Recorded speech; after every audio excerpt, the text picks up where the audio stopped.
सबसे ताकतवर मुल्क अमेरिका को घुटने पर ला दिया। जिस बीमारी को जन्म देकर चीन दुनिया भर के देशों का नंबर 1 दुश्मन बन गया, जो बीमारी दुनिया भर के वैज्ञानिकों के बीच रहस्य बनी हुई है, उसी बीमारी की गंभीरता को लेकर 2 बड़े और चौंकाने वाले खुलासे हुए हैं। आज इस रहस्य से पर्दा उठने वाला है कि आखिर कोरोना फैलने का सबसे बड़ा कारण क्या है। देखिए एक्सक्लूसिव रिपोर्ट।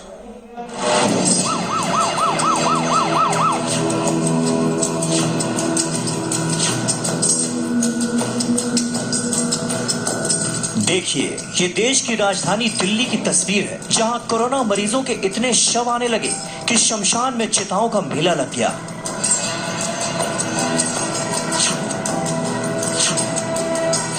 पंजाबी बाग शमशान घाट में एक साथ दर्जनों शवों का दाह संस्कार किया जाने लगा।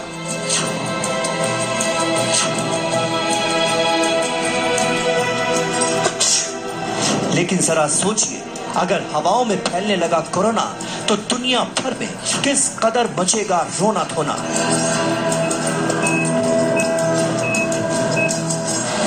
और दूसरी चिंता की बात यह है कि कोरोना वायरस स्वस्थ लोगों में भी मधुमेह का खतरा बढ़ा रहा है।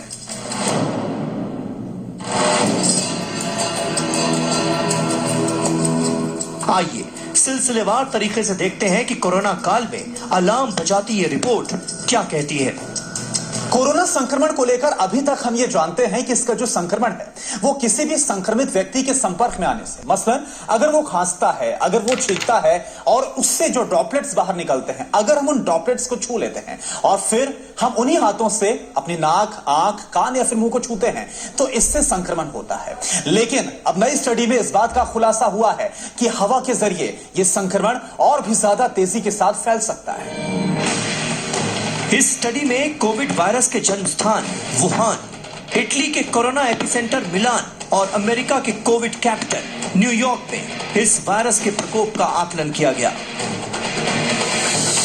1995 में रसायन विज्ञान का नोबेल पुरस्कार जीतने वाले मारियो जे मेलिना और दूसरे वैज्ञानिकों ने महामारी के इन 3 केंद्रों पर कोरोना संक्रमण की प्रवृत्ति और नियंत्रण का अध्ययन किया और कोविड-19 के फैलने के तरीकों का आकलन भी किया।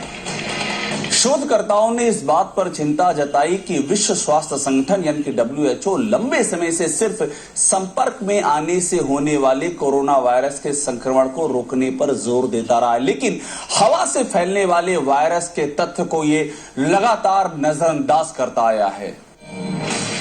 पत्रिका PNAS में प्रकाशित अध्ययन के आधार पर रिसर्चर्स ने कहा कि हवा से होने वाला प्रसार अत्यधिक संक्रामक है और ये इस बीमारी के फैलने का प्रमुख जरिया है। वैज्ञानिकों का कहना है कि सामान्य तौर पर नाक से सांस लेने से वायरस वाले एरोसोल सांस लेने के जरिए शरीर में प्रवेश कर सकते हैं। बताया जाता है कि किसी संक्रमित व्यक्ति के खांसने या छींकने से पैदा होने वाले और इंसान के बाल की मोटाई जितने आकार के एरोसोल्स में कई वायरस होने की आशंका होती है।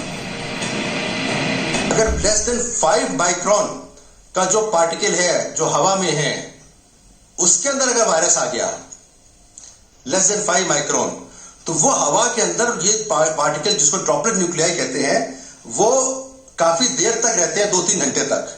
यानी कि पेशेंट चला गया, उधर होके चला गया और वहां पे ड्रॉपलेट न्यूक्लियाई है, कोई आम आदमी है गुजरा और उसने मास्क नहीं पहना हुआ है तो उसको इन्फेक्शन हो जाएगा। इसको कहते हैं एयरबॉर्न ट्रांसमिशन। शोधकर्ताओं की तरफ से कोविड-19 यानी कोरोना वायरस के संक्रमण को लेकर एक और बड़ा खुलासा किया गया है। खुलासा इस बात को लेकर किया गया है कि पूरी दुनिया इस वायरस के रोकथाम में इसलिए नाकाम साबित हुई है क्योंकि हवा के जरिए इसके वायरस के संक्रमण को इतनी गंभीरता से नहीं लिया गया।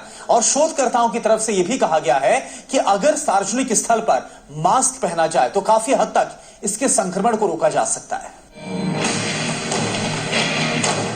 कोरोना वायरस की एक और स्टडी में एक और फिक्र सामने आई है, वो ये कि कोरोना वायरस स्वस्थ लोगों में भी मधुमेह का खतरा बढ़ा रहा है। इसके अलावा जिन्हें पहले से ये बीमारी है उनकी स्थिति को और गंभीर कर रहा है, जिससे मौत भी संभव है। किंग्स कॉलेज लंदन के प्रोफेसर फ्रांसिस्को रूबिनो के मुताबिक मधुमेह सबसे पुरानी बीमारियों में से एक है और अब 2 महामारियों के बीच का कनेक्शन काफी घातक होने वाला है। रूबिनो ने चेतावनी दी है कि अभी कुछ बताया नहीं जा सकता है कि स्वस्थ लोगों में कोरोना वायरस के कारण होने वाला मधुमेह टाइप 1 टाइप 2 की तरह होगा या ये डायबिटीज का कोई नया रूप होगा? कोरोना की शुरुआत के साथ ही सभी लोग जानते हैं कि डायबिटीज के मरीजों के लिए कोरोना संक्रमण काफी खतरनाक है। बताया जाता है कि जिन मरीजों की मौत कोविड-19 से हुई है उनमें करीब 20 से 30% डायबिटिक थे। लेकिन अब जो नई स्टडी सामने आई है कि कोरोना वायरस संक्रमित लोगों को जाते जाते डायबिटीज दे सकता है, ये मेडिकल साइंस और दुनिया भर के लोगों की चिंता बढ़ा सकती है। Bureau report, TV9 Bharatvarsh.